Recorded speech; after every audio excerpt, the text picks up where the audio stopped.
All right, well, let's go ahead and stretch and compress some functions.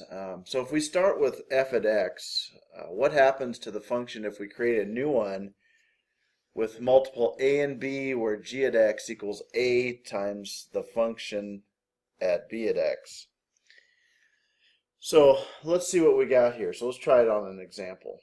So here's an example where we've went ahead and the green one is our initial function f at x. X is our function after we stretched it by a factor of a and b. So first off, let's figure out, and we want to know what a and b are. So we have to figure out what each function is first. So in our case, I'm going to just extend this just a little bit. There we go. So in our case, let's just look at this function right here. So first off, we know linear functions are of the form mx plus b. And so m is my slope, b is my y-intercept. So if you look at this, it goes up 1 over 1, up 1 over 1, up 1 over 1. So my slope is 1, and my y-intercept, if this is your x-axis, this is your y-axis in red there, is negative 1. So I know this function, as is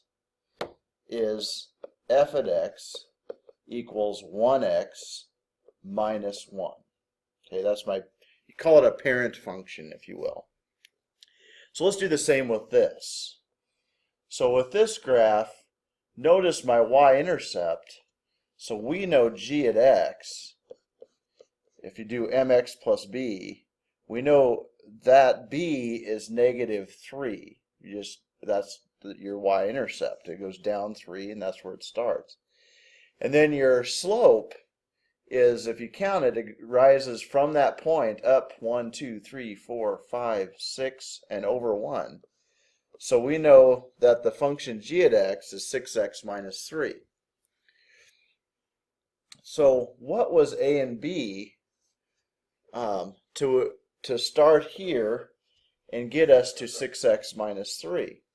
Well, if you notice, if we factor this thing, you could take a 3 out. Okay, so if you factor out a 3, you'd be left with 2, excuse me, you'd be left with, we're taking out a 3, you'd be left with 2x minus 1 if we factored out a 3, which tells us what a and b are. A equals 3 and b equals 2. So let's work it forwards just to show, just to kind of verify that that's true. So if we have f at x equals x minus 1, and we want to find out at g of x where a is going to be times f at bx. Whoops, I forgot the x. I'll squeeze it in there. Okay. And we know a is 3 and b is 2. Well, let's plug those in. So we know g at x equals 3 times f at b at x means you put the 2 in place of the x. So that would be 2x minus 1. So I'm substituting that 2 and the x in place of the x right there. And so that's, and then you get 6x minus 3. So there it is with a linear function. So how about an absolute value? So what if you had something like this? This is a little trickier. So let's say you had, again, I know anytime you have this V shape and there are lines like this, I know that they're absolute value. So if you notice, we've got a negative 1 here as a y-intercept. And that's not, since it's negative, it's not in your absolute value. So we just need to find the slope of this line. And the slope of this line is, if you start at the bottom at the negative 1, it goes up 1, 2, 3, 4, 5, and over 1. So I know that hold on here. Yeah.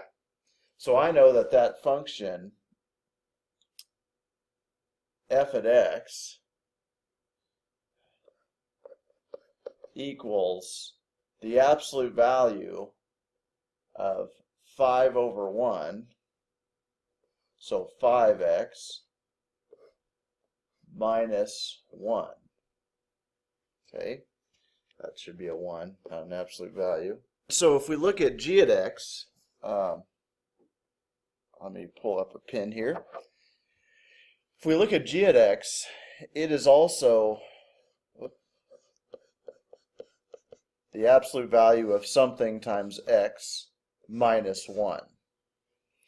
Well, all we need is the slope of this thing, and if you check that, you go up 1, right 2. So this is a rise 1, run 2, so 1/2 x plus, minus 1. So what the heck happened that got us from 5x minus 1 to 1/2 x minus 1? And again, it's the same rule applies. We're taking a times f at bx, and we want to know what a and b are. Well, since this 1 didn't change in either case, a is 1. Because if you would, let's say a was 2, we'd have to distribute through, and this would turn to a negative 2. For instance, if a was negative 2, then you would distribute it, and that would be 2. And I'll show you that in a second. But it wasn't. It didn't change at all. So a is not changing. So a is 1. Okay, that means b changed. And so all you have to do is look at the 5 and the 1/2, and it looks like we multiplied, what do we have to do to 5 to get to 1/2? Well, 5 times, n, 5 times one number equals 1/2. Well, if you solve that, n would be 1/10.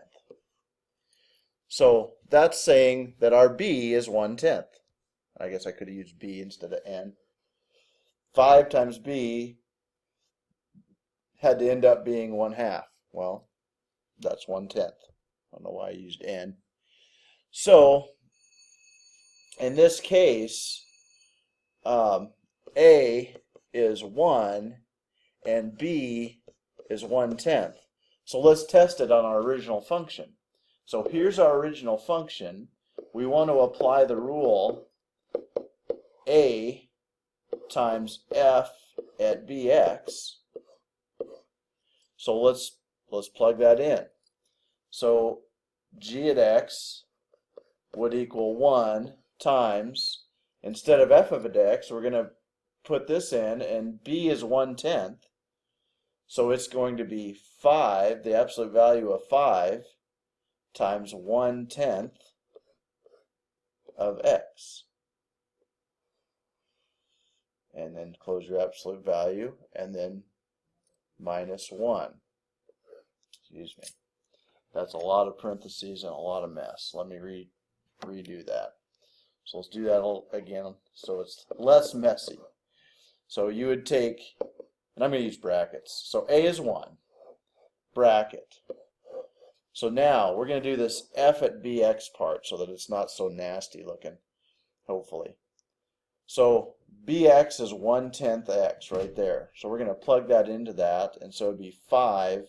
So the absolute value of 5 times 1/10 of x, close our parenthesis, minus 1. There we go. And now it's just a matter of simplifying that. So that would be 1 times the absolute value, and you don't need the 1. 1 times anything is itself, so we can just leave it. Well, 5 times 1/10 right here, that's 2. So this is the absolute value, or sorry, not 2, 1/2. 5 times 1/10 is 1/2. 1/2 x minus 1. So kind of messy. I apologize for that. But let's take a look at it kind of dynamically with GeoGebra, just so you can see this a little further. And so what you see here, if we do this with GeoGebra, and we'll start with the linear one, All right, so let's say we had this parent function of x minus 3. Okay, if we change b, notice it just changes the slope, but my y-intercept stays the same, because that's all that changes is your slope, your multiple inside. So let's change it to a 2, and let's change a to a 3. Okay, and so here is the red is our resulting function. So the 2x, and if you distribute it, that'd be 6x minus 9. So the y-intercept should be 9. And so if I move that graphic, there indeed it is negative 9. If I change this to a 2, my y-intercept should now become negative 6, because you distribute the 2 through, and that'd be negative 6. There it is. And if you change this a to, say, a negative 1, go to negative 1, there it is. Notice we're distributing a negative through, so that flips your slope to a negative slope, and that'd be a positive 3. And there indeed is your positive 3 for your y-intercept. And similarly with the absolute value.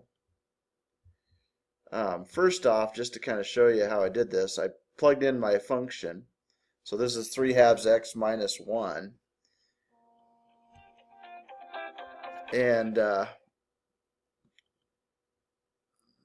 sorry, an interruption there, but if you look here, you've got a times f, a times the function b at x, bx. And, GeoGebra plugs that in for you all automatically. And here's my, and here's my, let me get rid of this now. And there's my a and b. So you can play around with this. And if you change your a multiplication, notice it changes, it distributes through, a, you're taking 2 times negative 1, which is negative 2.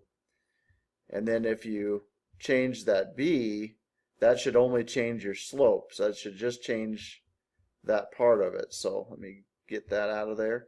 So now b, notice if b was about 0.3, which is almost a third, that changes our slope to 1/2, up 1 over 2.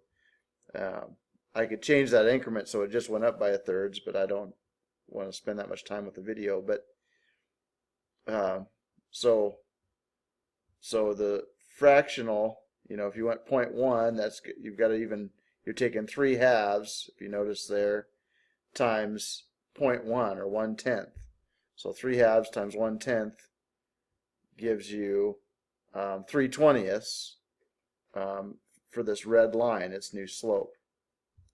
But this a value, it changes your slope, but it also, remember, you got to distribute through the whole function because it's outside of a is outside of the function, so that number is going to distribute to both areas. So hope this helps. See you next time.